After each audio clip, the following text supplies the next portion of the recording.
Kira-kira, apa yang kalian rasakan saat melihat orang flexing? Apakah perasaan marah, iri, pengen ngehujat, atau malah insecure? Tapi, apakah lo tahu kalau sebenarnya reaksi negatif seperti itulah yang diinginkan oleh orang-orang yang membuat video flexing tersebut?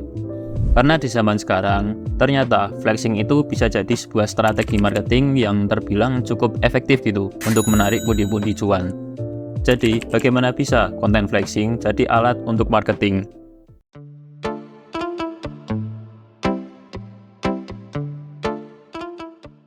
Jika mendengar kata flexing, pasti yang ada di pikiranmu itu adalah pamer kekayaan seperti mobil mewah, jam tangan mewah, serta uang yang banyak.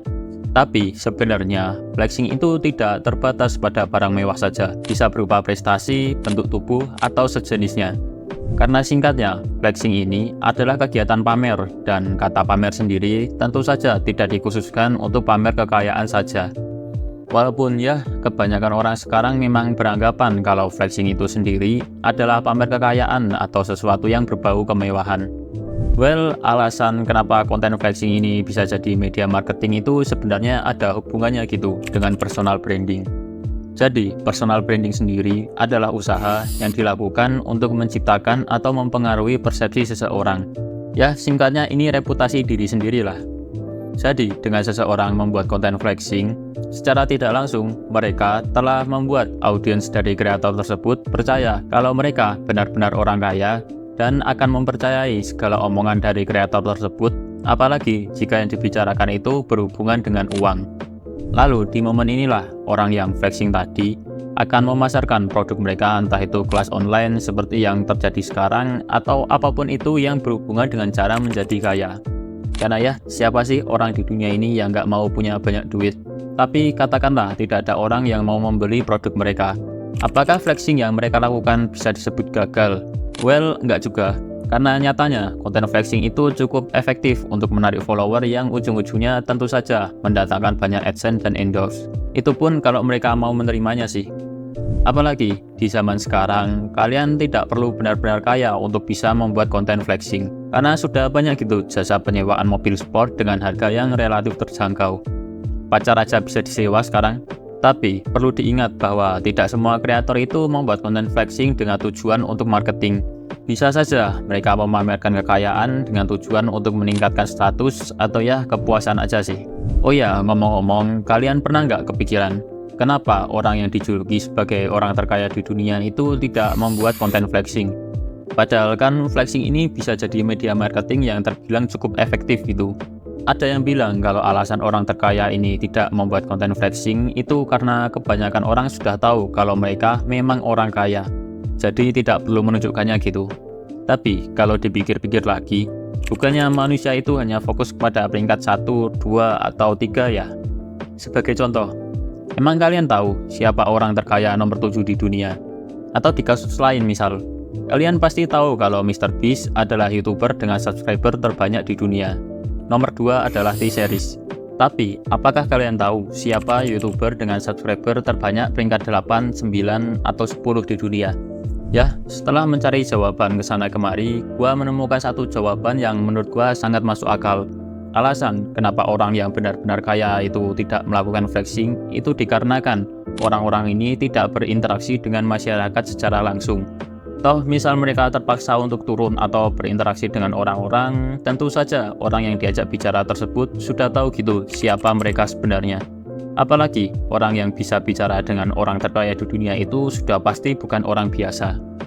Selain itu, flexing berkedok marketing itu juga memiliki sisi gelap atau konsekuensi yang bisa dibilang tidak cocok gitu dengan personal branding yang mereka bangun sejak lama. Jadi, seperti apa sisi gelap konten flexing terutama bagi penontonnya?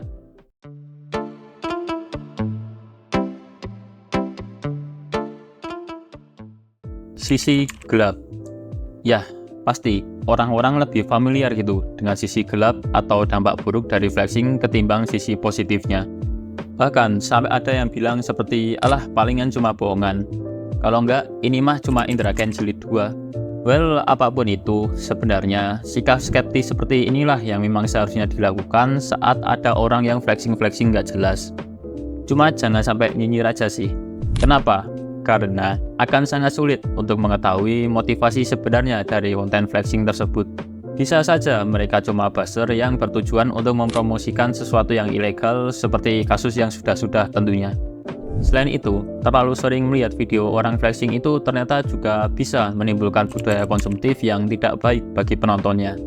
Buat lo yang kepo, singkatnya, budaya konsumtif atau bisa juga disebut konsumerisme adalah perilaku serta gaya hidup seseorang yang senang aja gitu membelanjakan uangnya tanpa pertimbangan yang matang. Ya, dalam kasus ini, alih-alih menggunakan duitnya dengan baik dan benar, mereka malah menggunakan duit yang mereka miliki untuk memenuhi hasrat mereka karena terinfluence atau terpengaruh dengan konten-konten flexing tersebut. Masih mending lah kalau orang-orang tersebut memiliki pendapatan yang lumayan sehingga cukuplah buat menopang gaya hidupnya. Tapi, apa yang akan terjadi kalau seandainya pendapatan mereka tidak seberapa dan malah tetap maksa buat ngikutin gaya hidup orang flexing yang belum jelas juga dari mana sumber kekayaannya? Dan jika hal ini terus berlanjut, maka bisa saja kesenjangan sosial di masyarakat makin berasa. Karena tentu saja salah satu hal yang membedakan orang kaya dengan orang miskin adalah kemampuannya untuk mengelola uang. Apalagi seperti yang lu tahu, kebanyakan Gen Z itu ternyata sangat sulit untuk disuruh menabung. Ya, meskipun begitu sebenarnya budaya konsumerisme itu cuma satu dari sekian banyak alasan kenapa orang-orang susah kaya. Tapi ya, kalau udah bisa ngilangin budaya konsumtif ini kayaknya udah lumayan banget sih. Tinggal diterusin. Oh ya, pasti ada aja orang yang kepikiran, emang boleh ya flexing ini dilakukan? Jawabannya sih boleh-boleh aja. Karena sejatinya flexing itu sama sekali tidak melanggar hukum. Toh duit-duit mereka. Tapi yang seharusnya lebih dipertanyakan lagi adalah, emang etis ya kita flexing di saat kondisi ekonomi Indonesia yang seperti ini? Ya, daripada menunjukkan kekayaan nggak jelas, pasti akan lebih baik jika kita memamerkan kegiatan positif yang bisa membantu orang-orang walaupun cuma sedikit. Dan tentunya netizen Indonesia pasti akan lebih mengapresiasi hal tersebut. Intinya sih, selagi flexing ini tidak dilakukan secara berlebihan serta tidak memiliki maksudnya buruk, bisa dibilang pasti akan aman-aman saja. Sedangkan buat kalian yang menonton konten flexing dengan tujuan sebatas hiburan, itu juga tidak ada masalah. Tapi jika kalian mulai merasakan sesuatu yang negatif seperti rasa iri, dengki, serta insecure atau tidak percaya diri, gua cuma mau bilang bahwa itu tidak sehat. Kembalilah ke realita dan mulailah belajar bersyukur atas apapun keadaan kalian meskipun pahit. Serta jangan lupa menaikkan value diri sampai di titik di mana kalian tidak akan merasa iri lagi dengan pencapaian seseorang karena pernah berada di posisi tersebut.